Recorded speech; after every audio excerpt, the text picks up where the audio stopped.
Bonjour, Shavua Tov, et on se retrouve, pour maintenant, vous la connaissez, vous êtes habitués, l'émission sur la paracha de Shavua, avec notre grand ami, le Rav Brandt. Bonjour Rav Brandt. Bonjour. Alors, vous êtes devenu une star de Israël Torah maintenant, hein. Tout le monde est là et présent pour écouter la paracha de la semaine, pour pouvoir après frimer à table le Shabbat et dire j'ai un petit Dvar Torah à raconter. Alors, on vous attend avec impatience. Cette semaine, la paracha, je l'ai noté parce que là, après Bereshit Noach, moi je suis perdu, hein, je connais pas par cœur. Alors après, c'est Lech Lecha. Il y a beaucoup de choses à dire, hein, comme toutes les parachutes.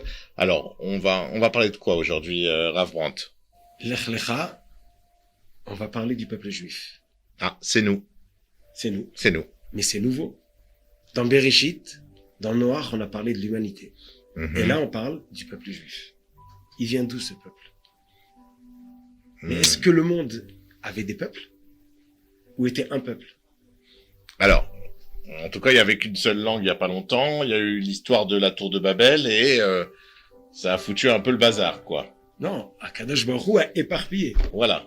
Donc, à cause de la tour de Babel, comme tu nous dis, Akadosh Baruch Hu a séparé les peuples. En séparant les langues, on sépare les peuples, c'est ça? Il a fait 70 langues, 70 peuples. Magnifique. Qu'est-ce que ça représente? C'est que l'histoire du monde va avancer pas par un chemin. On va avoir plus qu'un chemin. Et là, Akadosh Baruch Hu va choisir parmi les peuples, le peuple phare, si on peut dire, qui va amener l'humanité vers Akadosh Baruch Hu. Et le peuple phare, c'est qui? C'est Fabrice. Phare Fabrice. Phare Fabrice, ok. Fabrice.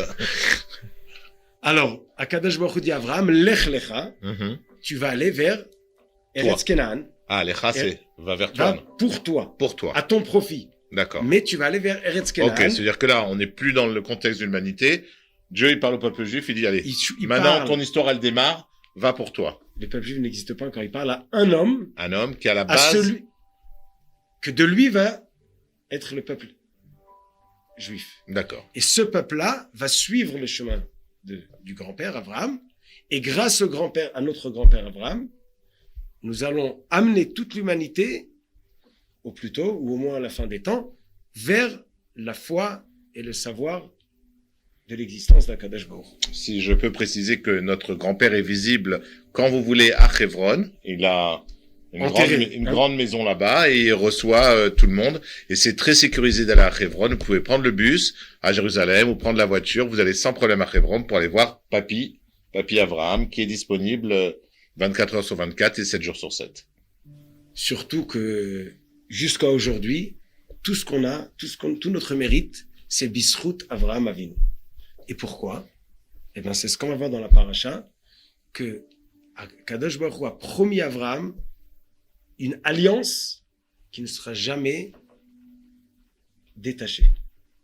Donc, ce qui se passe dans la paracha d'important, ou qui change l'histoire du monde, c'est qu'Akadosh Baruch Hu prend Avraham et fait une alliance. C'est comme un mariage. Un mariage, l'homme promet à sa femme, la femme promet à son mari, et ils deviennent un. Et pas seulement Akadosh Baruch Hu promet, mais il promet de jamais lâcher cette alliance. Alors, pour comprendre cette alliance, on va voir comment ça s'est passé. La Torah nous raconte, Acharat Dvarim Haele, chapitre 15, Avraham el Hashem. Avraham dit à Akadosh Baruch Hu, tu m'as promis cette terre, tu m'as promis beaucoup de choses, mais je n'ai pas encore d'enfant.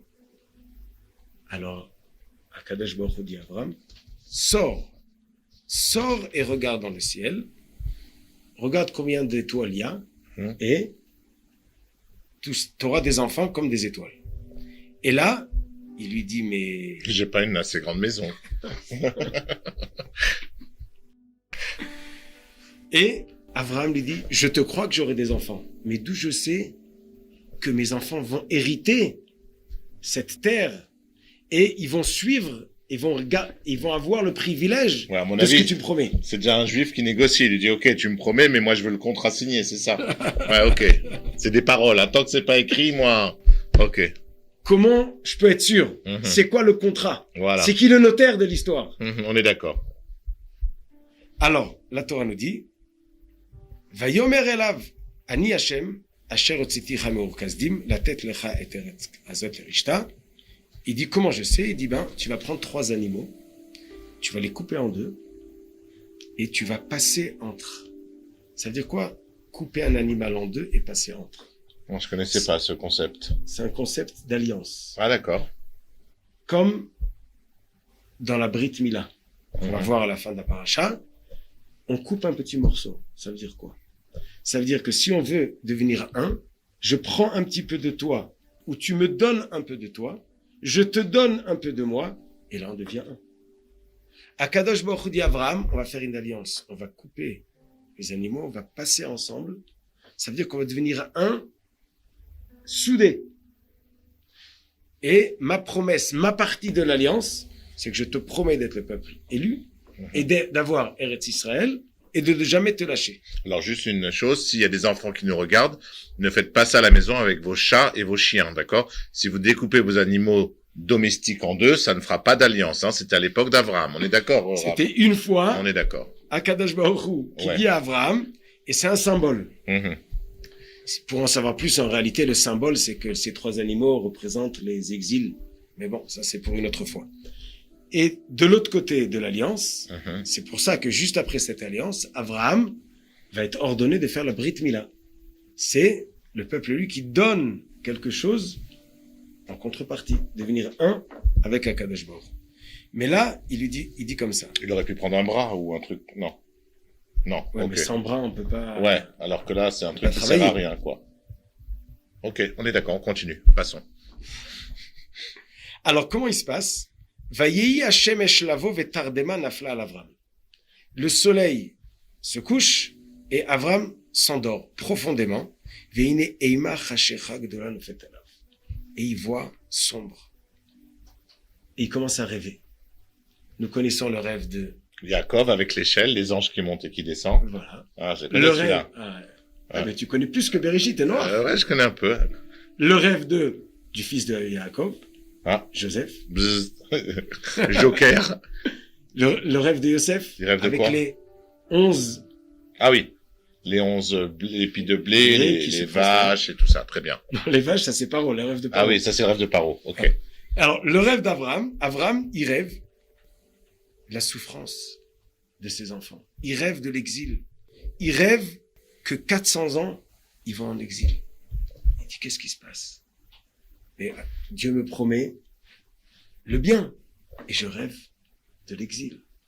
Les 400 ans en Égypte, c'est ça? En Égypte. Et Akadosh Baruch Hu dit, tes enfants vont aller en exil, effectivement, mais après, ils vont ressortir de l'exil. Je vais punir ceux qui les ont exilés, et ils vont sortir avec Berechouch Gadol, avec beaucoup de butin. C'est quoi ils vont sortir avec quelque chose. C'est quoi ce quelque chose? C'est la possibilité de devenir le peuple élu. Cet exil, c'est pas une punition, mais c'est comme, ils appellent ça ici les tyronoutes. C'est très grave. C'est très très grave. Ça veut dire que on a besoin de souffrir pour se réunir et devenir un peuple. On a besoin de s'habituer à porter le joug du judaïsme, à être apte et capable de vivre à la hauteur d'un juif. Abraham, il a fait son pas vers Akadosh Baruch Hu, et nous, à travers l'exil,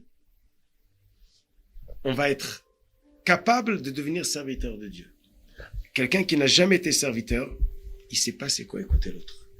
Pour pouvoir écouter et pour pouvoir jouir du bénéfice, il faut qu'on s'habitue comme un khayal. Quand on dit khayal, militaire. Un militaire, un soldat. De Tzahal. Ou de... la meilleure armée du monde, on va pas parler des autres. Continue.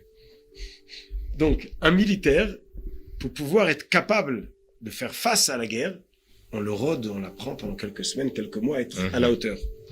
Et à Kadosh Baruch Hu dit à Abraham, S'charcha harbe meod, ta récompense est énorme. C'est-à-dire le peuple juif va jouir de quelque chose de spécial. Et en contrepartie, pas en contrepartie, mais il doit s'habituer à cette chose-là.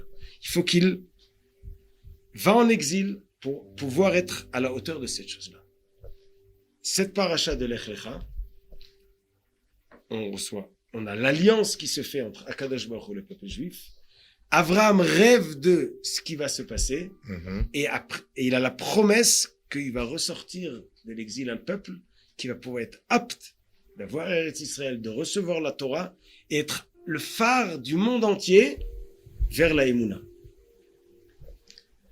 Et à la fin de la paracha, nous avons le premier pas que nous faisons de notre côté vers Akadosh Baruch Hu, c'est la Brit Mila. Okay. Nous aujourd'hui, pour conclure, 3-4 000 ans après, nous voyons que l'humanité entière s'approche vers ce chemin. Nous avons les Juifs, nous avons nos cousins, Ishmaël et Esav. Donc le fils d'Abraham, le deuxième fils, Ishmaël et Yitzhak. Yitzhak a 2 fils, Esav et Yaakov. Nous avons les chrétiens, les musulmans et les juifs monothéistes. Tous suivent ce nouveau chemin d'Abraham, de l'existence de Dieu. Le monde avant Abraham faisait Avodah Zara, essayait de nier l'existence de Dieu. Avodah Zara, c'est l'idolâtrie. Idolâtrie. Depuis Abraham, il y a la reconnaissance de Dieu qui vient au monde. Nous ne sommes pas d'accord avec les chrétiens, nous ne sommes pas d'accord avec les musulmans. Notre chemin, à notre avis, est le juste. Mais même eux parlent du monothéisme. Nous avons aujourd'hui sur 7 milliards, peut-être 4 milliards, la majorité du monde qui va déjà vers le sens. Qui est monothéiste. Pas tous les... Qui est monothéiste. Et ça, c'est le chidouche d'Avraham Avinu, de reconnaître Akadosh Baruch Hu. Donc on va, avec toutes les difficultés, et peut-être toutes les épreuves, et toutes les embûches, ou des complications qui tout le long de notre histoire. Mais on sait où on va. On a la promesse, et nous le voyons aujourd'hui. La promesse, Dieu nous l'a gardée jusqu'à aujourd'hui. Et Bezrat Hashem, nous allons voir très vite la venue du Mashiach, où tout le monde entier va voir la révélation divine que Abraham a dévoilée déjà il y a presque 4000 ans. Merci beaucoup, Rav. Shabbat Shalom. Shabbat et si shalom. Dieu veut, alors je l'ai dit. À la semaine prochaine. À la semaine prochaine.